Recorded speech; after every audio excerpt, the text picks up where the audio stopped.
Hi friends, welcome back to Dakshitasha vlogs. ಇವತ್ತು ನಾನು ನಿಮಗೆ ಯಾವುದ್ರ ಬಗ್ಗೆ ತಿಳಿಸ್ಕೊಡ್ತಾ ಇದ್ದೀನಿ ಅಂತ ಆಲ್ರೆಡಿ ಥಂಬ್ನೇಲ್ ನೋಡಿರ್ತೀರಾ. ಹೌದು, ನೀವು ಪ್ರೆಗ್ನೆಂಟ್ ಇದ್ದೀರಾ ಅಂದರೆ ನೀವು ESI ಫೆಸಿಲಿಟೀಸ್ನ ಹೇಗೆ ಯೂಸ್ ಮಾಡ್ಕೊಬೋದು, ತುಂಬಾ ಬೆನಿಫಿಟ್ಸ್ ಇದೆ. ಸೊ ಹಂಗಾಗಿ ಈಗ ನಮ್ಮಂಥ ಮಿಡಲ್ ಕ್ಲಾಸ್ ಫ್ಯಾಮಿಲಿಯವ್ರಿಗೆಲ್ಲ ತುಂಬ ಯೂಸ್ ಆಗುತ್ತೆ.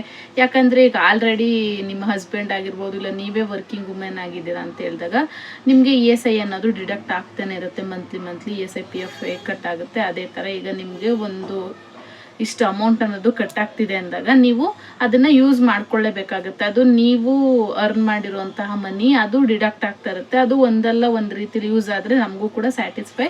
ಹಾಗಾಗಿ ಈ ESIನ ನೀವು ನಿಮ್ಮ ಪ್ರೆಗ್ನೆನ್ಸಿ ಟೈಮಲ್ಲಿ ಹೇಗೆ ಯೂಸ್ ಮಾಡ್ಕೊಬೋದು, ನಾನು ಹೇಗೆ ಯೂಸ್ ಮಾಡಿಕೊಂಡೆ ಅನ್ನೋದನ್ನ ನಾನು ನಿಮಗೆ ಈ ವಿಡಿಯೋದಲ್ಲಿ ತಿಳಿಸ್ಕೊಡ್ತಾ ಇದ್ದೀನಿ. ಸ್ಕಿಪ್ ಮಾಡದೆ ವಿಡಿಯೋನ ಎಂಡ್ವರೆಗೂ ನೋಡಿ. ಹಾಗೆ ಸ್ಕಿಪ್ ಮಾಡಿದ್ರೆ ನಿಮಗೆ ಯಾವ ರೀತಿ ಯೂಸ್ ಮಾಡ್ಕೊಳ್ಳೋದು ESI ಫೆಸಿಲಿಟಿ ಅನ್ನೋದು, ನಾನು ಹೇಗೆ ಮಾಡಿಕೊಂಡೆ ಅನ್ನೋ ಇನ್ಫಾರ್ಮೇಷನ್ ಮಿಸ್ ಆಗುತ್ತೆ. ಸೊ ಎಂಡ್ವರೆಗೂ ನೋಡಿ. ಫಸ್ಟು ಮೊದಲನೇದಾಗಿ ಬಂದು ನಾನು ಆ ಟೈಮಲ್ಲಿ ವರ್ಕಿಂಗ್ ವುಮೆನ್ ಅಲ್ಲ, ಹಾಗಾಗಿ ನನ್ನ ಹಸ್ಬೆಂಡ್ ESIನ ನಾನು ಯೂಸ್ ಮಾಡ್ಕೊಂಡಿದ್ದು. ಹೇಗೆ ಅಂತ ಹೇಳಿದ್ರೆ, ಈಗ ಪ್ರೆಗ್ನೆನ್ಸಿ ಕನ್ಫರ್ಮ್ ಆದಮೇಲೆ ನಮಗೂ ಕೂಡ ಐಡಿಯಾ ಇರಲಿಲ್ಲ ಈ ಥರ ESI ಯೂಸ್ ಮಾಡ್ಕೊಬೇಕು ಅಂತ. ನೆಕ್ಸ್ಟು 1-2 ಮಂತ್ಸ್ ಆದಮೇಲೆ ನನ್ನ ಹಸ್ಬೆಂಡು ESI ಇದೆಯಲ್ವ, ನೋಡೋಣ ಯೂಸ್ ಮಾಡ್ಕೊಳ್ಳೋಣ, ಯೂಸ್ ಆಗುತ್ತೆ, ಗೌರ್ಮೆಂಟ್ ಫೆಸಿಲಿಟಿ ಅಲ್ವ ಇದು, ಹೇಗೂ ಡಿಡಕ್ಟ್ ಆಗುತ್ತೆ ನನ್ನ ಹಸ್ಬೆಂಡು ಸ್ಯಾಲ್ರಿಲಿ ಅಂತ ಹೇಳ್ಬಿಟ್ಟು ನಾನು ಒಂದು ಐಡಿಯಾ ಮಾಡಿಕೊಂಡು ನೋಡೋಣ ಅಂತ ಹೇಳ್ಬಿಟ್ಟು ಎನ್ಕ್ವೈರಿ ಮಾಡಿದ್ವಿ. ಹೌದು, ಈ ಥರ ESI ಎಲ್ಲ ಚೆನ್ನಾಗಿದೆ ಫೆಸಿಲಿಟೀಸು, ಹಾಗೆಯೇ ಸ್ಕ್ಯಾನಿಂಗ್ಸ್ ಎಲ್ಲ ಚೆನ್ನಾಗಿದೆ, ಡೆಲಿವರಿಗೆಲ್ಲ ಫ್ರೀ ಆಗಿರುತ್ತೆ ಅಂತ ಹೇಳ್ಬಿಟ್ಟು ಐಡಿಯಾ ಬಂದು ನಾವು ಇದನ್ನ ESIನ ರೆಫರ್ ಮಾಡಿದ್ವಿ. ನನ್ನ ಹಸ್ಬೆಂಡು ಅವರು ಕಂಪನಿಲಿ ಸ್ವಲ್ಪ ಇದ್ರ ಬಗ್ಗೆ ಎನ್ಕ್ವೈರಿ ಮಾಡಿಬಿಟ್ಟು ಅವರು ಕೂಡ ಯಾವ ರೀತಿ ಅಂತ ಹೇಳಿದ್ರೆ, ಫಸ್ಟು ಮೊದಲನೇದಾಗಿ HR ಕಡೆಯಿಂದ, ಈಗ ನೀವು ಒಂದು ಕಂಪನಿಲಿ ವರ್ಕ್ ಮಾಡ್ತಾ ಇದ್ದೀರಾ ಅಂತ ಹೇಳಿದ್ರೆ HR ಕಡೆಯಿಂದ ರನ್ನಿಂಗ್ ಲೆಟರ್ ಅಂತ ಬರುತ್ತೆ. ಈಗ ನೀವು ಅಲ್ಲಿ ವರ್ಕ್ ಮಾಡ್ತಾ ಇದ್ದೀರಾ ಅಂತ ಹೇಳ್ಬಿಟ್ಟು ಅವರು ಒಂದು ESIದು ರನ್ನಿಂಗ್ ಲೆಟರ್ ಕೊಡ್ತಾರೆ. ಸೊ ಅದನ್ನು ನೀವು ಇಸ್ಕೊಂಡು ಅದು ಫಿಲ್ ಮಾಡಿಬಿಟ್ಟು ನೀವು ತೊಗೊಂಡು ಹೋಗಿ, ಅಂದರೆ ನೀವು ತೊಗೊಂಡು ಹೋಗೋದಕ್ಕಿಂತ ಮುಂಚೆನೇ ನಿಮ್ಮದು ಫ್ಯಾಮಿಲಿ, ಹಸ್ಬೆಂಡು ಯೂಸ್ ಮಾಡ್ಕೋತಾ ಇದ್ದೀರಾ ESI ಅಂದರೆ ವೈಫ್ಗೆ, ನಿಮ್ಮ ಮಕ್ಕಳಿಗೆ ಮತ್ತು ಅವ್ರ ಅಪ್ಪ ಅಮ್ಮಗೆ ಮಾತ್ರ ರಿಲೇಟ್ ಆಗಿರುತ್ತೆ. ನನ್ನ ಅಪ್ಪ ಅಮ್ಮಗೆ ರಿಲೇಟೆಡ್ ಆಗಿರಲ್ಲ, ಅದು ಯೂಸ್ ಮಾಡ್ಕೊಳ್ಳೋದಕ್ಕೆ ಬರೋದಿಲ್ಲ. ನನ್ನ ಹಸ್ಬೆಂಡ್, ಅವ್ರ ಅಪ್ಪ ಅಮ್ಮ ಮತ್ತು ಅವ್ರ ವೈಫು, ಮಕ್ಕಳಿಗೆ ಮಾತ್ರನೇ ಅದು ಯೂಸ್ ಮಾಡ್ಕೋಬೋದು ESI. ಇಫ್ ಇನ್ ಕೇಸ್ ನಂದೇನಾದರೂ ESI ಇದ್ದಿದ್ರೆ ನನ್ನ ಅಪ್ಪ ಅಮ್ಮ, ನನ್ನ ಹಸ್ಬೆಂಡು, ನನ್ನ ಮಕ್ಳಿಗೆ ಯೂಸ್ ಆಗುತ್ತೆ. ಸೊ ಹಂಗಾಗಿ ನನ್ನ ಹಸ್ಬೆಂಡ್ ESI ನಾನು ಯೂಸ್ ಮಾಡ್ತಿದ್ದೆ. ಹಾಗಾಗಿ ಇವಾಗ ನಾನು ಯೂಸ್ ಮಾಡ್ಬೋದು, ಇಲ್ಲ ನನ್ನ ಮಕ್ಳು ಯೂಸ್ ಮಾಡ್ಬೋದು, ಇಲ್ಲ ನನ್ನ ಹಸ್ಬೆಂಡ್ ಅಪ್ಪ ಅಮ್ಮ ಯೂಸ್ ಮಾಡ್ಬೋದು ಅಷ್ಟೇ.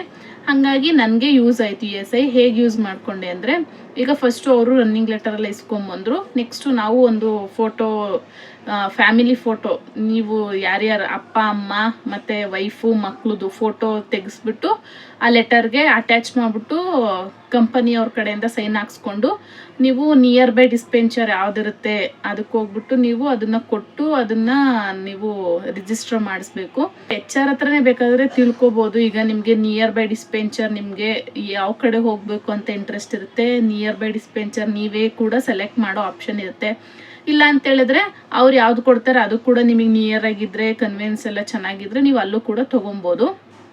ನಮಗೆ ಇಲ್ಲೇ ಹತ್ರದಲ್ಲೇ ನಮಗೆ ನಿಯರ್ ಬೈ, ನಮಗೆ ನಾವಿರೋದು ಇಲ್ಲಿ ಮಾರತಹಳ್ಳಿ ನಿಯರ್ ಆಗಿರೋದ್ರಿಂದ ನಮಗೆ ಇಲ್ಲೇ ಹತ್ರದಲ್ಲೇ ಸಿಕ್ತು. ಹಾಗೆ ನಿಯರ್ ಆಗಿರೋಂತಹ ಡಿಸ್ಪೆನ್ಸರ್ ಬಂದು ಬೋರ್ವೆಲ್ ಹತ್ರ ಇರೋಂತಹ ESI ಡಿಸ್ಪೆನ್ಸರ್. ಹಾಗಾಗಿ ನಾವು ಅದನ್ನೇ ಸೆಲೆಕ್ಟ್ ಮಾಡ್ಕೊಂಡ್ವಿ.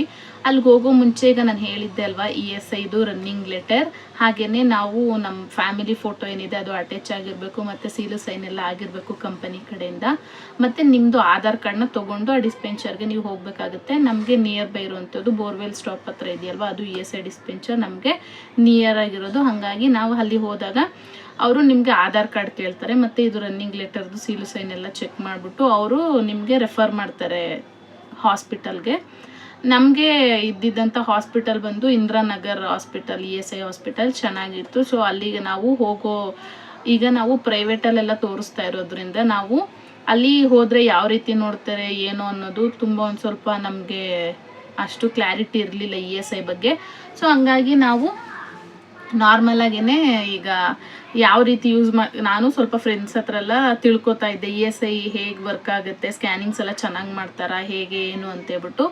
ಬಟ್ ನನಗೆ ಯಾವ ರೀತಿ ಎಕ್ಸ್ಪೀರಿಯೆನ್ಸ್ ಆಯಿತು ಅನ್ನೋದು ನಾನೀಗ ನಿಮಗೆ ತಿಳಿಸ್ಕೊಡ್ತೀನಿ. ಈಗ ನಾನು ನಾರ್ಮಲಾಗಿ ಡಿಸ್ಪೆನ್ಸರ್ ಹತ್ರ ಹೋಗಿ ಫಸ್ಟು ನೀವು ಹಾಸ್ಪಿಟಲ್ಗೆ ಹೋಗ್ತಾ ಇದ್ದೀರಾ ಅಂದರೆ ಕಂಪಲ್ಸರಿ ನೀವು ಡಿಸ್ಪೆನ್ಸರ್ ಹತ್ರ ಹೋಗಲೇಬೇಕು. ಅದಾದಮೇಲೆ ನೆಕ್ಸ್ಟು ನೀವು ಹಾಸ್ಪಿಟಲ್ ಹತ್ರ ಹೋಗಬೇಕು. ಅವರು ಒಂದು ಬುಕ್ಕಲ್ಲಿ ಬರ್ಕೊಡ್ತಾರೆ. ಆ ಬುಕ್ನು ಕೂಡ ನೀವೇ ಪರ್ಚೇಸ್ ಮಾಡಿರಬೇಕು.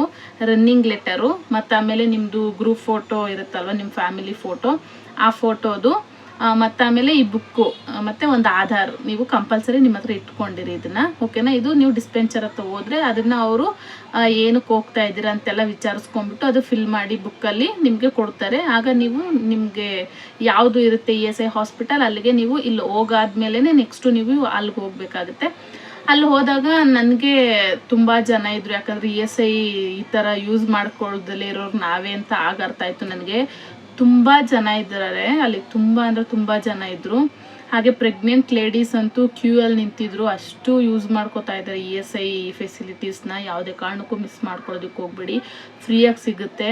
ಹಾಗೆಯೇ ಏನಂದರೆ ನೀವು ಸ್ವಲ್ಪ ಪೇಷನ್ಸ್ ಇರಬೇಕಷ್ಟೇ. ESI ಯೂಸ್ ಮಾಡ್ಕೋತೀರಾ ಅಂತ ಹೇಳಿದ್ರೆ ಸ್ವಲ್ಪ ಪೇಷನ್ಸ್ ಇರಬೇಕು. ಮತ್ತು ನಿಮ್ಮ ಜೊತೆ ಯಾರಾದರೂ ಒಬ್ಬರಿದ್ದರೆ, ಈಗ ಒಂದು ಟೋಕನ್ ತೊಗೊಂಡು ನಿಂತ್ಕೊಳ್ಳೋದಕ್ಕಾಗಲಿ, ನೀವು ಪ್ರೆಗ್ನೆಂಟ್ ಲೇಡಿ ಆಗಿರೋದ್ರಿಂದ ಒಂದು ಟೋಕನ್ ತೊಗೊಳೋದಕ್ಕಾಗಲಿ, ಇಲ್ಲ ಸ್ಕ್ಯಾನಿಂಗ್ ಹೋದಾಗ ಮತ್ತು ಆಮೇಲೆ ವಾಟರ್ ಬೇಕು ಅಂದಾಗ ಯಾರಾದರೂ ಒಬ್ಬರು ಹೆಲ್ಪಿಗಿದ್ರೆ ಒಳ್ಳೆಯದು. ಹಾಗಾಗಿ ನೀವು ನಿಮ್ಮ ಜೊತೆ ಹಸ್ಬೆಂಡ್ನ ಕರ್ಕೊಂಡು ಕೂಡ ಹೋಗ್ಬೋದು. ನಾನು ಹೋದಾಗ ಫಸ್ಟು ಟೈಮ್ ಆಗಿರೋದ್ರಿಂದ ನನಗೆ ಸ್ವಲ್ಪ ಭಯನೇ ಇತ್ತು, ಹೇಗೋ ಏನೋ ಅಂತ ಹೇಳ್ಬಿಟ್ಟು. ಬಟ್ ವರ್ರಿ ಆಗೋ ಅವಶ್ಯಕತೆ ಇಲ್ಲ. ಪ್ರೈವೇಟ್ ಹಾಸ್ಪಿಟಲಲ್ಲಿ ನಾನು ತೋರಿಸ್ಕೋತಾ ಇದ್ದೆ, ಹಾಗಾಗಿ ನಾನು ಜಾಸ್ತಿ ESI ಕಡೆ ಹೋಗೋ ಅಂತ ಐಡಿಯಾ ಇರಲಿಲ್ಲ. ನನಗೆ ಹೋಗಬೇಕು ಅಂತ ಅಂದ್ಕೊಂಡಿದ್ದು ಡೆಲ್ವರಿಗೆ ಮಾತ್ರ. ಸೊ ಹಂಗಾಗಿ ನಾನು ಡೆಲ್ವರಿ ಪರ್ಪಸ್ಗೋಸ್ಕರ ನಾನು ESIನ ಚೂಸ್ ಮಾಡಿಕೊಂಡೆ. ಯಾಕಂದರೆ ನಂದು ಫಸ್ಟ್ ಬೇಬಿ ಆಗಿರೋದ್ರಿಂದ ನಾನು ಹೆಲ್ದಿಯಾಗೇ ಇರಬೇಕು. ಯಾಕಂದರೆ ಈಗ ಗೌರ್ಮೆಂಟ್ ಟ್ಯಾಬ್ಲೆಟ್ಸ್ ಹೇಗಿರುತ್ತೆ ಏನೋ, ಅದು ನನ್ನ ಇಂಟೆನ್ಷನ್. ನನಗೆ ಭಯ, ಪ್ರೈವೇಟಲ್ಲೇ ತೋರಿಸ್ಕೊಳ್ಳೋಣ, ಒಳ್ಳೊಳ್ಳೆ ಟ್ಯಾಬ್ಲೆಟ್ಸು ಒಳ್ಳೊಳ್ಳೆ ಸಪ್ಲಿಮೆಂಟ್ಸ್ ಸಿಗುತ್ತೆ, ಇಲ್ಲೇ ಯೂಸ್ ಮಾಡ್ಕೊಳ್ಳೋಣ ಅಂತ ಹೇಳ್ಬಿಟ್ಟು ನಾನು ಅಂದ್ಕೊಂಡಿದ್ದು. ನನ್ನ ಫ್ರೆಂಡ್ಸ್ ಎಲ್ಲ ಹೇಳಿದ ಮೇಲೆ ನಾನು ನೋಡೋಣ, ಟ್ರೈ ಮಾಡೋಣ ಅಂತ ಅಲ್ಲಿ ಹೋದಾಗ ಟ್ಯಾಬ್ಲೆಟ್ಸು ಎಲ್ಲ ಕೊಡ್ತಾರೆ. ಮತ್ತು ಆಮೇಲೆ ಚೆಕಪ್ಸ್ ಎಲ್ಲ ಇರುತ್ತೆ. ಮತ್ತು ಅವರು ಮಂತ್ಲಿ ಬರೋದಕ್ಕೆ ಕೂಡ ಹೇಳ್ತಾರೆ. ಡಾಕ್ಟರ್ಸ್ ಕೂಡ ಒಂದು 5-6 ಜನ ಡಾಕ್ಟರ್ಸ್ ಕೂಡ ಇದ್ದರು ಅಲ್ಲಿ, ಲೇಡಿ ಡಾಕ್ಟರ್ಸೇನೆ. ಪ್ರೈವೇಟಲ್ಲಿ ಯಾವ ಥರ ಟ್ರೀಟ್ ಮಾಡ್ತಾರೆ ಅದೇ ಥರನೇ ಟ್ರೀಟ್ ಮಾಡ್ತಾರೆ. ಅಂದರೆ ಸ್ಕ್ಯಾನಿಂಗ್ ಮಾಡಿದಾಗ ಅವರು ನಮಗೆ ಈ ಪ್ರೈವೇಟಲ್ಲಿ ಯಾವ ಥರ ನಿಮಗೆ ಶೀಟ್ಸಲ್ಲಿ ಕಂಪ್ಯೂಟರಲ್ಲಿ ಪ್ರಿಂಟ್ ಆಗಿರೋ ವರ್ಡ್ಸ್ ಎಲ್ಲ ಬರುತ್ತಲ್ವ, ಆ ಥರ ಕೊಡೋದಿಲ್ಲ. ಅವ್ರದ್ದು ಒಂದು ಆಲ್ರೆಡಿ ಒಂದು ಫಾರ್ಮ್ ಇರುತ್ತೆ. ಅದರಲ್ಲಿ ಬೇಬಿ ವೆಯ್ಟ್ ಎಷ್ಟಿದೆ, ಯಾವ ಪೊಸಿಷನಲ್ಲಿದೆ, ಮತ್ತು ಆಮೇಲೆ ಎಷ್ಟು ವೀಕ್ ಅನ್ನೋದನ್ನ ಅವರು ಕೈಯಲ್ಲೇ ಮ್ಯಾನ್ಯುಯಲ್ ಆಗಿ ಬರೆದ್ಬಿಟ್ಟು ಸೈನ್ ಹಾಕಿ ಕೊಡ್ತಾರೆ. ಬಟ್ ಅದು ಕೂಡ ಆ್ಯಕ್ಯುರೇಟಾಗಿ ಕರೆಕ್ಟಾಗೇನೆ ಇರುತ್ತೆ. ನೀವು ಟ್ರಸ್ಟ್ ಮಾಡ್ಬೋದು, ESIನ ಆರಾಮಾಗಿ ಹೋಗ್ಬೋದು, ESI ಯೂಸ್ ಮಾಡ್ಕೊಬೋದು ನೀವು. ನಿಮಗೆ ಬ್ಲಡ್ ಚೆಕಪ್ ಕೂಡ ಇರುತ್ತೆ. ಮತ್ತು ಆಮೇಲೆ ನಿಮ್ಗೇನೇ ಪ್ರಾಬ್ಲಮ್ ಇದ್ದರೂ ಎಲ್ಲ ಥರದ್ದು ನೋಡ್ತಾರೆ. ಇಫ್ ಇನ್ ಕೇಸ್ ಎಮರ್ಜೆನ್ಸಿ ಇದೆ ಅಂದರೂ ಕೂಡ ನಿಮಗೆ ESIನ ಆರಾಮಾಗಿ ನೀವು ಯೂಸ್ ಮಾಡ್ಕೊಬೋದು. ನಾನು ಹೀಗೇ ಪ್ರೈವೇಟಲ್ಲೂ ಕೂಡ ತೋರಿಸ್ಕೋತಾ ಇದ್ದೆ. ಮಿಡಲಲ್ಲಿ ನಾನು 5th month, 7 month, 9 month scan ನಾನು ESIಲೇ ಮಾಡಿಸಿದ್ದು. ಪ್ರೈವೇಟಲ್ಲೂ ಮಾಡಿಸಿದ್ದೆ. ಈಗ ನೀವು ಸಡನ್ನಾಗಿ ನೀವು ESIಗೆ ಹೋಗ್ಬಿಟ್ಟು ನಮಗೆ ಡೆಲ್ವರಿಗೆ ಬೇಕು ಅಂದರೆ ನನಗೆ ಹೋಗ್ಬೋದು ಅನಿಸುತ್ತೆ. ಬಟ್ ನಾನೀಗ ಸಡನ್ನಾಗಿ ಹೋಗ್ಬಿಟ್ಟು ನಮ್ಗೆ ಇವಾಗ ಡೆಲ್ವರಿಗೆ ಬೇಕು ಅಂದಾಗ ಅವರು ಒಂದು ಬುಕ್ ಅಂತ ಇರುತ್ತಲ್ವ, ಅದರಲ್ಲೆಲ್ಲ ಬೇಬಿದು ವೆಯ್ಟ್ ಆಗಿರ್ಬೋದು, ಮತ್ತು ಆಮೇಲೆ BP, ಮತ್ತು ಆಮೇಲೆ ಏನು ಪ್ರಾಬ್ಲಮ್ ಇಲ್ವಾ, ಬ್ಲಡ್ ಟೆಸ್ಟ್ ಇದೆ, ಪ್ರತಿಯೊಂದು ಕೂಡ ಅದರೊಳಗಡೆ ಅವ್ರದ್ದು ಬುಕ್ ಇರುತ್ತಲ್ವ, ಅದ್ರಲ್ಲಿ ಬರೆದಿರ್ತಾರೆ. ಸೊ ಅದಿದ್ದರೆ ಅವ್ರಿಗೂ ಕೂಡ ಈಸಿ ಆಗುತ್ತೆ. ಇವಾಗ ಸಡನ್ಲಿ ನೀವು ಹೋಗಿದ್ದೀರಾ ಅಂದಾಗ, ನೀವು ಇಫ್ ಇನ್ ಕೇಸ್ ಆ ಥರ ಹೋಗ್ತಾ ಇದ್ದೀರಾ ಅಂದರೆ ಪೇಯ್ನ್ ಬಂದಿರುತ್ತೆ, ಇಲ್ಲಾಂದರೆ ಏನೋ ಒಂದು ಸಮಥಿಂಗ್ ಪ್ರಾಬ್ಲಮ್ ಆಗಿರುತ್ತೆ. ಅಂಥ ಟೈಮಲ್ಲಿ ಅದೆಲ್ಲ ಅವ್ರು ನೋಡ್ಕೊಂಡು ಕೂತ್ಕೊಳ್ಳೋದಕ್ಕಾಗಲ್ಲ. ಸೊ ಹಂಗಾಗಿ ಒಂದು ಬುಕ್ ಮೇಂಟೈನ್ ಮಾಡಿರ್ತಾರೆ ಅವರು. ಸೊ ಅದನ್ನು ನೀವು ಮೇಂಟೈನ್ ಮಾಡಿಕೊಂಡು ನೀವು ಒಂದು ಸ್ವಲ್ಪ ಡೇಸ್ ಬಿಟ್ಟು ಈ ಥರ ಪೇಯ್ನ್ ಬಂದಿಲ್ಲ ಅಥವಾ ಪೇಯ್ನ್ ಬಂದಿದೆ ಅಂತ ಹೋದಾಗ ನೋಡ್ಬಿಟ್ಟು ನಿಮಗೆ ಏನು ಪ್ರಾಬ್ಲಮ್ ಆಗಿದೆ, ಇಲ್ಲ ಯಾವ ರೀತಿ ಸೊಲ್ಯೂಷನ್ ಕೊಡಬೇಕು ಅನ್ನೋದು ಅವ್ರಿಗೂ ಕೂಡ ಗೊತ್ತಾಗುತ್ತೆ. ಹಾಗಾಗಿ ಒಂದು ಬುಕ್ನ ಮೇಂಟೈನ್ ಮಾಡೋದು ತುಂಬ ಇಂಪಾರ್ಟೆಂಟ್ ಆಗುತ್ತೆ. ಸೊ ನೀವು ಕೂಡ if in case ESI facility ತೊಗೋತೀರಾ ಅಂದರೆ ಒಂದು 2 to 3 ಟೈಮ್ಸ್ ಆದರೂ ನೀವು ವಿಸಿಟ್ ಮಾಡಿರಿ. ಆಗ ನಿಮಗೂ ಕೂಡ ಹೆಲ್ಪ್ ಆಗುತ್ತೆ. ಆಗ ಯಾವುದೇ ಥರದ ಹರಿಬರಿಲಿ ಟೆನ್ಷನಲ್ಲಿ ಅಲ್ಲೋಗ್ಬೇಕು, ಇಲ್ಲಿ ಬರಬೇಕು, ಅದು ಅಟ್ಯಾಚ್ ಮಾಡಬೇಕು, ಇದು ಮಾಡಬೇಕು ಅನ್ನೋದು ಸ್ವಲ್ಪ ತಪ್ಪುತ್ತೆ. ಪ್ರತಿಯೊಂದು ಅಂದರೆ ಈಗ ನಾರ್ಮಲ್ ಆಗಿರ್ಬೋದು, C-ಸೆಕ್ಷನ್ ಆಗಿರ್ಬೋದು. ಈಗ ಗೌರ್ಮೆಂಟ್ ಹಾಸ್ಪಿಟಲ್ ಅಂದಿದ ತಕ್ಷಣಕ್ಕೆ C-ಸೆಕ್ಷನ್ನೇ ಮಾಡ್ತಾರೆ ಅಂತೇನಿಲ್ಲ, ಇಲ್ಲ ನಾರ್ಮಲ್ಲೇ ಮಾಡ್ತಾರೆ ಅಂತೇನಿಲ್ಲ. ಬೇಬಿ ನಿಮ್ಗೆ ಯಾವ ರೀತಿ ಬಾಡಿ ಸಪೋರ್ಟ್ ಮಾಡುತ್ತೆ ಅದ್ರ ಪ್ರಕಾರನೇ ನಾರ್ಮಲ್ ಅವ್ರು ಸಿ ಸೆಕ್ಷನ್ ಯಾವುದಾಗುತ್ತೆ ಅದನ್ನೇ ಮಾಡ್ತಾರೆ, ತುಂಬ ಕೇರಿಂಗಾಗೇ ನೋಡ್ಕೋತಾರೆ. ಮತ್ತು ಆಮೇಲೆ ನನಗೆ ಈಗ ನಾನು ಫಸ್ಟು ಪ್ರೈವೇಟಲ್ಲೆಲ್ಲ ತೋರಿಸ್ಕೋತಾ ಇದ್ದಿದ್ದು, ಹಾಗಾಗಿ ನನಗೆ ESI ಡೆಲಿವರಿ ಅಲ್ಲೇ ಬೇಕು ಅಂತ ನಾನು, ಯಾಕಂದರೆ ಈಗ ನಮಗೆ ಗೊತ್ತಲ್ವ, ಇವಾಗ ನಾವು ತೀರಾ ನಾರ್ಮಲಾಗಿ ಇವಾಗ ಒಂದು ಮಿಡ್ಲ್ ಕ್ಲಾಸ್ ಫ್ಯಾಮಿಲಿಲಿ ನಾವಿದ್ದೀವಿ ಅಂತ ಹೇಳಿದಾಗ ನಮ್ದು ESI ಕಟ್ಟಾಗ್ತಿದೆ, ಯೂಸ್ ಮಾಡ್ಕೊಳ್ಳೋಣ ಅನ್ನೋದೇ ಅಲ್ವಾ.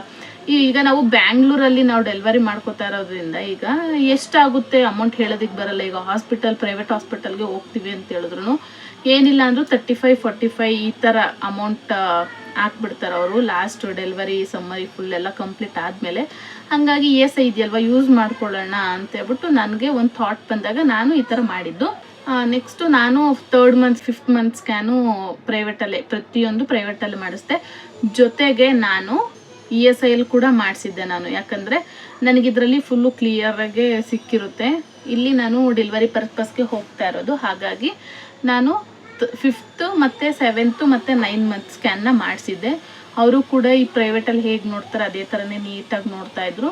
ಮತ್ತು ನನಗೆ 36 ವೀಕ್ಸ್ ಅಂದರೆ 9 ಮಂತ್ಸ್ ಕಂಪ್ಲೀಟ್ ಆಗ್ತಾ ಬರ್ತಾ ಇದೆ, ಇಲ್ಲ 9 ಮಂತ್ ರನ್ನಿಂಗಲ್ಲಿದೆ ಅಂದಾಗ ನನಗೆ ಪೇಯ್ನ್ ಅನ್ನೋದು ಸ್ಟಾರ್ಟ್ ಆಗಿಬಿಡ್ತು. 36 ವೀಕ್ಸ್ 1 ಡೇ ಆಯಿತು, ಆ ಟೈಮಲ್ಲಿ ನನಗೆ ಪೇಯ್ನ್ ಸ್ಟಾರ್ಟ್ ಆಯಿತು. ಹಾಗಾಗಿ ನನಗೆ ಪೇಯ್ನ್ ಸ್ಟಾರ್ಟ್ ಆಗಿದ್ದು 6 o'clockಗೆ. 6 o'clockಗೆ ಸ್ಟಾರ್ಟ್ ಆಯಿತು ಪೇಯ್ನು. ನಾನು ನಮ್ಮ ಮನೆ ಅಂದರೆ ನಾವು ಇರೋವಂಥದ್ದು ಮಾರತಳ್ಳಿ ನಿಯರ್ ಬೈ ಸರೌಂಡಿಂಗಲ್ಲಿ, ಇಲ್ಲಿಂದ ನಾವು ಇಂದಿರಾನಗರ್ ಹೋಗೋಷ್ಟರಲ್ಲಿ ನನಗೆ ತುಂಬ ಪೇಯ್ನ್ ಸ್ಟಾರ್ಟ್ ಆಗಿಬಿಟ್ಟಿತ್ತು. ಹಾಗಾಗಿ ನಾವು ಅಲ್ಲಿ ರೀಚ್ ಆದಾಗ 8 o'clock ಆಗಿತ್ತು. ಇಂದಿರಾನಗರ್ಗೆ ರೀಚ್ ಆದಾಗ ಟ್ರಾಫಿಕ್ಕಲ್ಲಿ, ಅಲ್ಲಿ ನೈಟ್ ಟೈಮ್ ESIಯಲ್ಲಿ ಈ ಸರ್ಜನ್ ಡಾಕ್ಟರ್ಸ್ ಎಲ್ಲ ಇರೋದಿಲ್ಲಂತೆ. ಸೊ ಹಾಗಾಗಿ ಅವರು ಇಫ್ ಇನ್ ಕೇಸ್ ನನಗೇನಾದ್ರು ಫೇಕ್ ಪೇಯ್ನ್ಸ್ ಬರುತ್ತಲ್ವ, ಈಗ ಕೆಲವೊಂದು ಪೇಯ್ನ್ಸ್ ಡೆಲಿವರಿ ಪೇಯ್ನ್ಸ್ ಆಗಿರೋದಿಲ್ಲ, ಆ ಥರ ಪೇಯ್ನ್ಸ್ ಏನಾದ್ರು ಇದ್ದರೆ ಅವ್ರು ನೈಟೆಲ್ಲ ನೋಟಿಸ್ ಮಾಡಿ ನಮಗೆ ನೆಕ್ಸ್ಟು ಮಾರ್ನಿಂಗಿಗೆ ಡೆಲಿವರಿ ಮಾಡ್ತಿದ್ರು. ಬಟ್ ನನಗೆ ಬಂದಿದ್ದಂಥದ್ದು ಡೆಲಿವರಿ ಪೇಯ್ನ್, ಹಾಗಾಗಿ ನೈಟ್ ಡಾಕ್ಟರ್ಸ್ ಇರೋದಿಲ್ಲ ಅನ್ನೋ ಒಂದು ಕಾರಣಕ್ಕೋಸ್ಕರ ನನಗೆ ಸೆಂಟ್ ಜಾನ್ಸ್ಗೆ ರೆಫರ್ ಮಾಡಿದ್ರು. ಈಗ ನೋಡಿ ಎಷ್ಟು ಬೆನಿಫಿಟ್ ಆಯಿತು ಅಂದರೆ ನನಗೆ ನಿಜವಾಗ್ಲೂ ತುಂಬಾ ಖುಷಿ ಆಯಿತು ನನಗೆ. ಈಗ ESIಯಲ್ಲಿ ಆಗಿದ್ರು ಇಷ್ಟು ಫೆಸಿಲಿಟಿ ಸಿಗ್ತಾ ಇತ್ತು ಅಲ್ವೋ ಅನ್ನೋದು ಗೊತ್ತಿಲ್ಲ. ನನಗೇನಾದರೂ ಮಾರ್ನಿಂಗ್ ಪೇಯ್ನ್ ಬಂದಿದ್ರೆ ನನಗೆ ESIಯಲ್ಲೇ ಡೆಲಿವರಿ ಮಾಡ್ತಿದ್ರು. ಬಟ್ ನನಗೆ ಸಂಜೆ ಪೇಯ್ನ್ ಬಂದಿರೋದ್ರಿಂದ ಡಾಕ್ಟರ್ಸ್ ಅವೈಲೇಬಲ್ ಇಲ್ಲ ಅನ್ನೋ ಒಂದು ಕಾರಣದಿಂದ ನನಗೆ ಗೌರ್ಮೆಂಟ್ ಕಡೆಯಿಂದನೇ, ಈಗ ಇಂದಿರಾನಗರ್ ಹಾಸ್ಪಿಟಲ್ ಏನಿದೆ ESI ಹಾಸ್ಪಿಟಲ್, ಅಲ್ಲಿಂದಾನೇ ನನಗೆ ರೆಫರ್ ಮಾಡಿದ್ರು.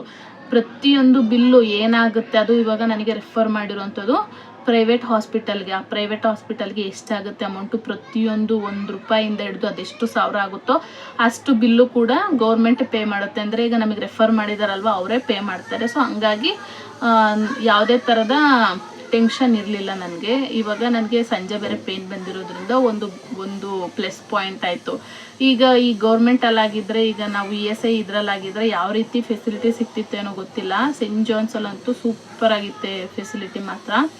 ಪ್ರತಿಯೊಂದು ಕೇರಿಂಗ್ ಆಗಿರ್ಬೋದು, ಒಂದು ಮಗುನ ಟ್ರೀಟ್ ಮಾಡೋದಾಗಿರ್ಬೋದು, ಇಲ್ಲ ನಮ್ಮನ್ನು ಟ್ರೀಟ್ ಮಾಡೋದಾಗಿರ್ಬೋದು, ಮನೇಲಿ ಅಪ್ಪ ಅಮ್ಮ ಹಸ್ಬೆಂಡ್ ಯಾವ ರೀತಿ ನೋಡ್ಕೋತಾರೆ ಅಷ್ಟು ತುಂಬ ಕೇರ್ಫುಲ್ಲಾಗಿ, ಅಷ್ಟು ನೀಟಾಗಿ, ಟೈಮ್ ಟು ಟೈಮು ಪ್ರತಿಯೊಂದಕ್ಕೂ ಬೇಬಿಗೆ ನಮಗೆ ಏನೇ ಆಗಿರ್ಬೋದು ಬಾತಿಂಗಿಂದ ಹಿಡಿದು ನೈಟ್ ರೊಟೀನ್ವರೆಗೂ ಫುಲ್ ಎಲ್ಲ ನೀಟಾಗಿ ಮೇಂಟೈನ್ ಮಾಡ್ತಾರೆ.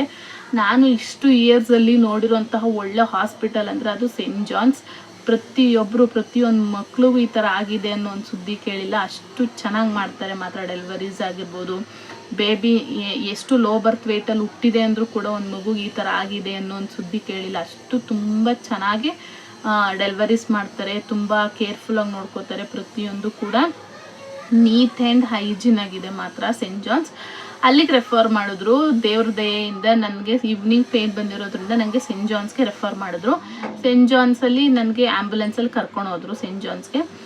ಅಲ್ಲಿ ಬಂದ್ಬಿಟ್ಟು ನನಗೆ ನೈಟೇ ಅಡ್ಮಿಟ್ ಮಾಡಿಕೊಂಡ್ರು. ನಾವು ಅಲ್ಲಿ ಡೆಲಿವರಿ ನನಗೆ ನೈಟ್ ನಾನು 9 o'clock ಹೋದರೆ ನನಗೆ ಡೆಲಿವರಿ ಮಧ್ಯರಾತ್ರಿಲಾಯಿತು. ನೆಕ್ಸ್ಟು ಮಧ್ಯರಾತ್ರಿ ಆದಮೇಲೆ ನನಗೆ ನಾರ್ಮಲಾಗಿ 3 days ಇಲ್ಲ 5 daysಗೆ ಡಿಸ್ಚಾರ್ಜ್ ಮಾಡ್ತಾರೆ. ಬಟ್ ಸ್ವಲ್ಪ ನಮ್ಮ ಪಾಪು 2 kg 800 grams ಹುಟ್ಟಿದ್ದ. ಮಕ್ಕಳಿಗೆಲ್ಲನೂ ಜಾಂಡೀಸ್ ಬರೋಂಥ ಚಾನ್ಸಸ್ ಇದ್ದೇ ಇರುತ್ತೆ. ಲೈಟ್ ಬರುತ್ತಲ್ವ, ಆ ಲೈಟಲ್ಲಿ ಇಟ್ಟಿದ್ರು. ಮಾರ್ನಿಂಗ್ 5 o'clockಗೆ ಅವರೇ ಬರ್ತಾರೆ ಎಲ್ಲ ನೀಟಾಗಿ ಎದ್ದೊಳಿ ಬಾತಿಂಗ್ ಮಾಡಿ, ಮತ್ತು ಆಮೇಲೆ ಇಂಜೆಕ್ಷನ್ಸ್ ಇದೆ, ಇದಿದೆ ಟ್ಯಾಬ್ಲೆಟ್, ಊಟ ಆದಮೇಲೆ ಈ ಟ್ಯಾಬ್ಲೆಟ್ ತೊಗೋಬೇಕು, ಮತ್ತು ಆಮೇಲೆ ಊಟದ ಮುಂಚೆ ಇದು ತೊಗೋಬೇಕು, ಮತ್ತು ನಾವು ಮಲಗಿರ್ತೀವಿ ಆಗಲೇ ಬಂದು ಪಾಪ BP ಎಲ್ಲ ಚೆಕ್ ಮಾಡ್ಕೋತಾರೆ. ಮತ್ತು ಮಗುಗೆ ಫೀಡ್ ಮಾಡಿಸಿದ್ರ ಪಾಪು ಎಷ್ಟು ಟೈಮ್ ಯೂರಿನ್ ಮಾಡ್ತು, ಎಷ್ಟು ಟೈಮ್ ಪಾಟಿ ಮಾಡ್ತು, ಬರ್ತ್ ವೆಯ್ಟ್ ಎಷ್ಟಿತ್ತು, ಮತ್ತು ಎಷ್ಟು ವೆಯ್ಟ್ ಗೇನ್ ಆಗ್ತಿದೆ ಇಲ್ಲ ಲೋ ಆಗ್ತಿದೆಯಾ, ಈ ಥರದ್ದೆಲ್ಲ ಪ್ರತಿಯೊಂದು ಕೂಡ ನೋಟಿಸ್ ಮಾಡಿ ಪ್ರತಿಯೊಂದು ಕೂಡ ಕೇಳ್ತಾ ಇರ್ತಾರೆ. ತುಂಬ ಚೆನ್ನಾಗಿತ್ತು ನನಗಂತೂ. ಈ ಪ್ರೆಗ್ನೆನ್ಸಿಗಿನ್ನೂ ಈ ಡೆಲಿವರ್ ಆದಮೇಲೆ ಒಂದು ಒಳ್ಳೆ ಹಾಸ್ಪಿಟಲ್ ಸಿಗೋದು ಎಷ್ಟು ಇಂಪಾರ್ಟೆಂಟ್ ಗೊತ್ತಾ, ಎಷ್ಟು ಚೆನ್ನಾಗಿ ನೋಡ್ಕೋತಾರೆ. ಯಾಕಂದರೆ ಆಗ್ತಾನೆ ಹುಟ್ಟಿರುತ್ತೆ ಮಗು, ನಮ್ಗೆ ಹೇಗೆ ಕೇರ್ ಮಾಡಬೇಕು ಅನ್ನೋದು ಕೂಡ ಗೊತ್ತಾಗ್ತಾರಲ್ಲ, ಆ ಟೈಮಲ್ಲಿ ಒಬ್ಬ ಒಳ್ಳೆ ಡಾಕ್ಟರ್ ಅಥವಾ ಒಬ್ಬ ಒಳ್ಳೆ ನರ್ಸ್ ಸಿಕ್ಕಿದ್ರೆ ನಮ್ಗೆ ಎಷ್ಟು ಹೆಲ್ಪ್ ಆಗುತ್ತೆ ಅನ್ನೋದು ಆ ಟೈಮಲ್ಲಿ ನನಗೆ ಅರ್ಥ ಆಯಿತು. ಹೇಗೆ ಫೀಡ್ ಮಾಡಬೇಕು ಅನ್ನೋದು ಕೂಡ ಹೇಳ್ಕೊಡ್ತಾರೆ. ಇವನ್ ನಮ್ಗೆ ಏನು ಗೊತ್ತೇ ಇಲ್ಲ ಅಂದರೂ ಕೂಡ ಹೇಗೆ ಫೀಡ್ ಮಾಡಬೇಕು, ಹೇಗೆ ಬೇಬಿನ ಕ್ಯಾರಿ ಮಾಡಬೇಕು, ಪ್ರತಿಯೊಂದು ಕೂಡ ನಮಗೆ ತಿಳಿಸ್ಕೊಟ್ರು. ತುಂಬ ಖುಷಿ ಆಯಿತು ನನಗೆ ಮಾತ್ರ. ನೆಕ್ಸ್ಟು ನನಗೆ ಅಲ್ಲಿ 7 days ಏನೋ ಆಯಿತು ನಾನು ಡಿಸ್ಚಾರ್ಜ್ ಆಗೋ ಅಷ್ಟರಲ್ಲಿ. ಸಂಡೇ ನನಗೆ ನಾನು ಡೆಲಿವರಿ ಆಗಿದ್ದ ದಿನದಿಂದ 7 daysಗೆ ಸಂಡೇ ಬಂದಿತ್ತು. ಹಾಗಾಗಿ ಟೋಟಲಿ ನನಗೆ 35,000 ಆಗಿತ್ತು ಈ 7 daysಗೆ. ಆ 35,000 ಕೂಡ ನಮಗೆ ESI ಪೇ ಮಾಡಿದ್ದು. ನಮ್ಗೆ ₹1 ಕೂಡ ನಾವು ಪೇ ಮಾಡಿಲ್ಲ, ಯಾವುದೇ ₹1 ಕೂಡ ನಾವು ಪೇ ಮಾಡಿಲ್ಲ. ಫುಲ್ ESI ಕಡೆಯಿಂದನೇ ಪೇ ಆಗಿರೋದು. ಇನ್ನು 7 days ಅಲ್ಲ 15 days ಇದ್ದರೂ ಕೂಡ ಅವರೇ ಪೇ ಮಾಡ್ತಾಯಿದ್ರು. ಯಾಕಂದರೆ ಈಗ ಬೇಬಿನೂ ಹೆಲ್ದಿಯಾಗಿ ರಿಟರ್ನ್ ಆಗಬೇಕು ಮನೆಗೆ, ನಾವು ಕೂಡ ಹೆಲ್ದಿಯಾಗಿರಬೇಕು. ಈಗ ESI ಕಡೆಯಿಂದನೇ ರೆಫರ್ ಆಗಿರೋದ್ರಿಂದ ನಮಗೆ 7 daysದು ಏನಾಯಿತು ಬಿಲ್ಲು ಅಂದರೆ ಪ್ರತಿಯೊಂದು ಬಿಲ್ನು ನೀವು ನೀಟಾಗಿ ಮೇಂಟೈನ್ ಮಾಡಬೇಕಾಗತ್ತೆ. ಈಗ ಒಂದು ಏನೇ ಒಂದಾಗಲಿ, ಒಂದು ಟ್ಯಾಬ್ಲೆಟ್ ತೊಗೋತಾ ಇದ್ದೀರಲ್ಲ, ಬೇಬಿಗೆ ಒಂದು ಡೈಪರ್ನ ಅವ್ರು ಪ್ರೊವೈಡ್ ಮಾಡಿದ್ದಾರೆ ಹಾಸ್ಪಿಟಲ್ ಕಡೆಯಿಂದ, ಪ್ರತಿಯೊಂದು ಕೂಡ ಬಿಲ್ ಕೊಡ್ತಾರೆ. ಪ್ರತಿಯೊಂದು ಬಿಲ್ಲು ನೀವು ಹಾಗೇ ನೀಟಾಗಿ ಇಟ್ಕೊಂಡು ನೀವು ಮೇಂಟೈನ್ ಮಾಡಿ. ಕೊನೆಗೆ ಡಿಸ್ಚಾರ್ಜ್ ಮಾಡ್ತಾರಲ್ವ ಆ ಟೈಮಲ್ಲಿ ನೀವು ESI ಅಂತ ಅವ್ರಿಗೆ ಆಲ್ರೆಡಿ ಗೊತ್ತಿರುತ್ತೆ. ಸೊ ಹಂಗಾಗಿ ಅದನ್ನೆಲ್ಲ ಬಿಲ್ನ ನೀಟಾಗಿ ಮೇಂಟೈನ್ ಮಾಡಿಸಿ ಅವರು ಕ್ಲೈಮ್ ಮಾಡ್ಕೋತಾರೆ. ಪ್ರತಿಯೊಂದು ಬಿಲ್ಲು ಕೂಡ ನೀವು ಯಾವುದೇ ಕಾರಣಕ್ಕೂ ಪೇ ಮಾಡೋವಂಥ ಅವಶ್ಯಕತೆ ಇಲ್ಲ, ಪ್ರತಿಯೊಂದು ಕೂಡ ESI ಕಡೆಯಿಂದ ಪೇ ಆಗುತ್ತೆ. ಹಾಗಾಗಿ ನನಗೆ ESIಯಲ್ಲೇ ಫ್ರೀಯಾಗಿ ಡೆಲಿವರಿ ಆಯಿತು. ಬಟ್ ESI ಹಾಸ್ಪಿಟಲ್ಗೆ ಹೋಗಿಲ್ಲ, ಆದ್ರೂ ನನಗೆ ರೆಫರ್ ಮಾಡಿಬಿಟ್ಟು ಸೆಂಟ್ ಜಾನ್ಸ್ಗೆ ನಾನು ವಿತೌಟ್ ಕಾಸ್ಟ್, 0 ಕಾಸ್ಟಲ್ಲಿ ನನಗೆ ಡೆಲಿವರ್ ಆಯಿತು. ಸೊ ಇದು ಕೂಡ ಒಂಥರ ದೇವ್ರ ದಯೆ ಅಂತ ನಾನು ಹೋಪ್ ಮಾಡ್ಕೋತೀನಿ. ಇಷ್ಟ ಆಗಿತ್ತು. ಇದೇ ಥರ ನೀವು ಕೂಡ ಈ ESI ಫೆಸಿಲಿಟೀಸ್ನ ಯೂಸ್ ಮಾಡ್ಕೊಳ್ಳಿ. ಏನಿಲ್ಲ, ನೀವು ಯಾವ ಕಂಪ್ನಿಲಿ ವರ್ಕ್ ಮಾಡ್ತಾ ಇದ್ದೀರಾ ಆ ಕಂಪ್ನಿದು ರನ್ನಿಂಗ್ ಲೆಟರ್ HR ಹತ್ರ ತೊಗೊಂಡು, ಮತ್ತು ನೀವು ನಿಮ್ಮ ಹಸ್ಬೆಂಡ್ ಯೂಸ್ ಮಾಡ್ತಾ ಇದ್ದೀರ ಅಂದರೆ ನೀವು, ನಿಮ್ಮ ಮಕ್ಕಳು ಮತ್ತು ನಿಮ್ಮ ಅತ್ತೆ ಮಾವ ಅವ್ರದ್ದು ಫೋಟೋ ತೆಗೆಸ್ಕೊಂಡು ಅಟ್ಯಾಚ್ ಮಾಡಿ ಕಂಪನಿದು ಸೀಲು ಸೈನು ತೊಗೊಂಡು ನೀವು ನಿಮ್ಮ ನಿಯರ್ ಬೈ ಡಿಸ್ಪೆನ್ಸರ್ ಯಾವ್ದು ಬೇಕೋ ಅದನ್ನ ಸೆಲೆಕ್ಟ್ ಮಾಡಿಕೊಂಡು ಒಂದು ಬುಕ್ ತೊಗೊಂಡೋಗಿ ಅಲ್ಲಿ ಕೊಟ್ಟು ನೀವು ಅದನ್ನ ರಿಜಿಸ್ಟರ್ ಮಾಡಿಸಿದ್ರೆ ಅವರು ಆಧಾರ್ ಕಾರ್ಡ್ನೆಲ್ಲ ಇನ್ಫಾರ್ಮೇಷನ್ ತೊಗೊಂಡು ಅವ್ರು ನಿಮಗೆ ನಿಯರ್ ಬೈ ಹಾಸ್ಪಿಟಲ್ನ ESI ಹಾಸ್ಪಿಟಲ್ನ ರೆಫರ್ ಮಾಡ್ತಾರೆ. ನೀವು ಮಂತ್ಲಿನಾದರೂ ಹೋಗ್ಬೋದು, ಇಲ್ಲ ಬೇರೆ ಏನಕ್ಕಾದರೂ, ಬೇರೆ ಪ್ರೆಗ್ನೆನ್ಸಿ ಅಲ್ಲದೆ ಬೇರೆ ಏನಾದರೂ, ಇಲ್ಲ ಥ್ರೋಟ್ ಇನ್ಫೆಕ್ಷನ್ನು, ಇಲ್ಲ ಏನಾದರೂ ಕಣ್ಣಿನ ಪ್ರಾಬ್ಲಮ್ ಇದೆಯಾ, ಇಲ್ಲ ಕಿವಿದಿದೆಯಾ, ಇಲ್ಲ ಕೈ ಕಾಲು ನೋವು, ಏನೊಂದು ಆಗಲಿ ಪ್ರತಿಯೊಂದು ಕೂಡ ತೋರಿಸ್ಕೊಬೋದು. ಸೊ ಹಂಗಾಗಿ ನೀವು ಈ ಥರ ಫೆಸಿಲಿಟೀಸ್ನ ಯೂಸ್ ಮಾಡ್ಕೊಳ್ಳಿ. ಯಾಕೆ ಮಿಸ್ ಮಾಡ್ಕೋತೀರಿ, ಹೇಗೂ ನಿಮಗೆ ನಿಮ್ಮ ಸ್ಯಾಲ್ರಿಲಿ ಮಂತ್ಲಿ ESI ಡಿಡಕ್ಟ್ ಆಗೇ ಆಗುತ್ತೆ. ಹಾಗಾಗಿ ಈ ಥರ ಫೆಸಿಲಿಟೀಸ್ನ ಯೂಸ್ ಮಾಡ್ಕೊಳ್ಳಿ ಅಂತ ಸಜೆಸ್ಟ್ ಮಾಡ್ತೀನಿ. ನಾನು ಕೂಡ ಪ್ರೆಗ್ನೆನ್ಸಿಲಿ ಯೂಸ್ ಮಾಡ್ಕೊಂಡಿದ್ದೀನಿ. ತುಂಬ ಒಳ್ಳೆ ಎಕ್ಸ್ಪೀರಿಯನ್ಸ್ ನನಗೂ ಕೂಡ. ಈಗ 35,000 ಅಂತ ಸುಮ್ಮನೆನಾ, ಎಷ್ಟೋ ಜನರದ್ದು 2-3 ತಿಂಗಳು ಸ್ಯಾಲ್ರಿ ಆಗಿರುತ್ತೆ. ಸೊ ಈ ಥರ ಫೆಸಿಲಿಟೀಸ್ನ ಯೂಸ್ ಮಾಡ್ಕೊಳ್ಳಿ. ನೀವು ಯೂಸ್ ಮಾಡ್ಕೊಂಡಿಲ್ಲ ಅಂದರೂ ಅದು ಕಟ್ ಆಗ್ತಾನೆ ಇರುತ್ತೆ. ಹಾಗಾಗಿ ಈ ಥರ ಯೂಸ್ ಮಾಡ್ಕೊಳ್ಳೋದ್ರಿಂದ ನಿಮಗೂ ಒಂದು ಸ್ಯಾಟಿಸ್ಫೈ ಇರುತ್ತೆ. ಮಂತ್ಲಿ ಈ ಥರ ಕಟ್ ಆಯಿತು, ನನಗೂ ಫ್ರೀಯಾಗಿ ಈ ಥರ ಹೆಲ್ಪ್ ಆಯಿತು ಅನ್ನೋದೊಂದು ನಿಮಗೂ ಕೂಡ ಸ್ಯಾಟಿಸ್ಫ್ಯಾಕ್ಷನ್ ಇರುತ್ತೆ. ಹಾಗಾಗಿ ಯೂಸ್ ಮಾಡ್ಕೊಳ್ಳಿ. ಪ್ರೆಗ್ನೆನ್ಸಿಲಂತೂ ತುಂಬ ಯೂಸ್ ಆಗುತ್ತೆ. ಸ್ಕ್ಯಾನಿಂಗ್ ಆಗಿರ್ಬೋದು, ಬ್ಲಡ್ ಚೆಕಪ್ ಆಗಿರ್ಬೋದು, ಡಾಕ್ಟರ್ಸ್ ಅವೈಲೇಬಿಲಿಟಿ ಆಗಿರ್ಬೋದು, ಪ್ರತಿಯೊಂದು ಕೂಡ ಚೆನ್ನಾಗಿರುತ್ತೆ, ಹೈಜೀನಾಗಿ ಇರುತ್ತೆ. ನೀವು ಕೂಡ ನಾನು ಯೂಸ್ ಮಾಡ್ಕೊಂಡಿದ್ದು ಇಲ್ಲಿ ಬೋರ್ವೆಲ್ ಹತ್ರ ಇರೋಂತಹ ನಿಯರ್ ಬೈ ಡಿಸ್ಪೆನ್ಸರ್ ನಮ್ಗೆ ಅದೇನೆ, ಅಲ್ಲಿ ಹೋಗಿ ನಾವು ಬರೆಸ್ಕೊಂಡು ನೆಕ್ಸ್ಟು ನಾವು ಹೋಗ್ತಾ ಇದ್ದು ಇಂದಿರಾನಗರ್ ESI ಹಾಸ್ಪಿಟಲ್ಗೆ. ಸೊ ನಾನು ಅಲ್ಲಿ ಒಳ್ಳೆ ಎಕ್ಸ್ಪೀರಿಯನ್ಸ್ ಆಯಿತು ನನಗೆ. ತುಂಬ ಒಳ್ಳೆ ಡಾಕ್ಟರ್ ಸಿಕ್ಕಿದ್ರು ನನಗೂ. ಪ್ರತಿಯೊಂದು ಸ್ಕ್ಯಾನಿಂಗ್ ಆಗಿರ್ಬೋದು ಎಲ್ಲ ಕೂಡ ಪ್ರತಿಯೊಂದು ಚೆನ್ನಾಗಿತ್ತು. ನೀವು ಕೂಡ ಪ್ರೆಗ್ನೆನ್ಸಿಲಿ ಇದನ್ನು ಯೂಸ್ ಮಾಡ್ಕೊಳ್ಳಿ, ತುಂಬ ಹೆಲ್ಪ್ಫುಲ್ ಆಗುತ್ತೆ. ನಿಮ್ಮ ಹಸ್ಬೆಂಡ್ಗಾಗಿರ್ಬೋದು, ಇಲ್ಲ ನೀವೇ ವರ್ಕ್ ಮಾಡ್ತಾ ಇದ್ದೀರಾ ಅಂದರೆ ನಿಮ್ಮದೇ ESIನ ಯೂಸ್ ಮಾಡ್ಕೊಳ್ಳಿ. ನನ್ನ ಜೊತೆನೇ ಅಲ್ಲಿ ಎಷ್ಟೊಂದು ಜನ ಸ್ಕ್ಯಾನಿಂಗಿಗೆ ಬಂದಿದ್ರಲ್ವ, ಅವರು ಕೂಡ ನನಗೆ ಕೇಳ್ತಿದ್ರು ಎಲ್ಲಿ ವರ್ಕ್ ಮಾಡ್ತಾ ಇದ್ದೀರಾ ಅಂತ. ನಾನು ವರ್ಕ್ ಮಾಡ್ತಾ ಇಲ್ಲ ಅಂತ ಹೇಳಿದಾಗ ಅವರು, ನಾನು ವರ್ಕ್ ಮಾಡ್ತಾ ಇದ್ದೀನಿ, ವರ್ಕಿಂಗ್ ವುಮೆನ್ ನಾನು, ನನ್ನದೇ ESIಲಿ ಬಂದಿದ್ದೀನಿ ಅಂತ ಅವ್ರು ಹೇಳಿದಾಗ ತುಂಬ ಖುಷಿ ಆಯಿತು ನನಗೆ. ಅವರು ಅವರು ಪ್ರೆಗ್ನೆನ್ಸಿಲಿ ಇದ್ದರೂ ಕೂಡ ವರ್ಕ್ ಮಾಡ್ತಾ ಇದ್ದಾರೆ, ಅದರದ್ದೇ ESI ಯೂಸ್ ಮಾಡ್ಕೋತಾ ಇದ್ದಾರೆ ಅನ್ನೋದು ತುಂಬ ಖುಷಿ ಆಯಿತು. ಹಾಗಾಗಿ ನೀವೇ ವರ್ಕಿಂಗ್ ವುಮನ್ ಆಗಿದ್ರೆ ನಿಮ್ದು ESI ಆದರೂ ಯೂಸ್ ಮಾಡ್ಕೊಳ್ಳಿ, ಕೂಡ ನಿಮ್ಮ ಹಸ್ಬೆಂಡ್ ಅಥವಾ ನಿಮ್ಮ ESIನ ಯೂಸ್ ಮಾಡಿಕೊಂಡು ಫ್ರೀಯಾಗಿ ಡೆಲಿವರಿ ಮಾಡ್ಕೊಳ್ಳಿ. ಇದಾಗಿತ್ತು ಇವತ್ತಿನ ವಿಡಿಯೋ. ಇಷ್ಟ ಆಗಿದ್ರೆ ಲೈಕ್ ಮಾಡಿ, ಶೇರ್ ಮಾಡಿ, ಸಬ್ಸ್ಕ್ರೈಬ್ ಮಾಡ್ಕೊಳ್ಳಿ. ನನ್ನ ವಿಡಿಯೋ ನಿಮಗೆ ಯೂಸ್ಫುಲ್ ಆಗಿತ್ತು ಅಂತ ಹೇಳಿದ್ರೆ ಹೇಗಿತ್ತು ಅಂತ ಕಮೆಂಟ್ ಮಾಡಿ. Thank you for watching. Bye bye all.